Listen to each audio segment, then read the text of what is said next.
সম্মানিত দর্শকবৃন্দ, আমরা কিন্তু শত জল্পনা কল্পনার পরে ফাইনালি ডাকসু ইলেকশনের রেজাল্ট পেয়ে গেলাম। অ্যান্ড সেখানে আমরা দেখতে পেলাম যে বাংলাদেশ ইসলামী ছাত্র শিবির একটা ভূমিধস বিজয়ের মধ্য দিয়ে গিয়েছে।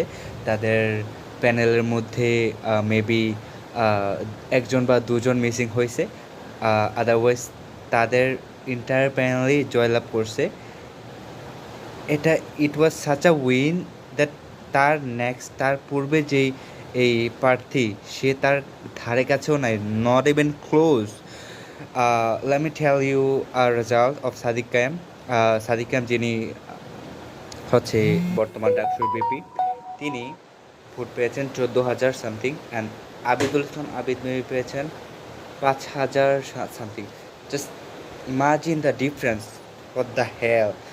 সো আলহামদুলিল্লাহ, ফাইনালি এখন বিজয়ের আনন্দটার চেয়ে সবচেয়ে বেশি আমাদের শুকরিয়া করা উচিত, কারণ এই তো 2-3 বছর পূর্বেই তো আমরা মানে টাবিতে বা যে কোনো বাংলাদেশের যে কোনো প্রান্তে শিবির শব্দটা শুনলেই তার মৃত্যু অবধারিত হয়ে যেত। বাট এখন আলহামদুলিল্লাহ আমরা এরকম একটা এই যে এনভায়রনমেন্ট মেক করতে পেরেছি।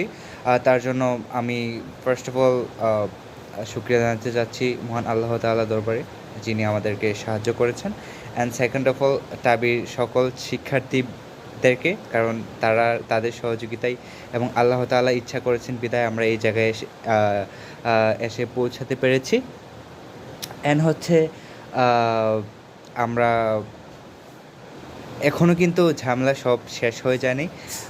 আরেকটি নব্য ফেসিস্টে রূপ নেওয়া একটি দল আবার নানান ওয়েতে নানান থ্রুতে তারা হচ্ছে গিয়ে এই ষড়যন্ত্র চালিয়ে যাচ্ছে।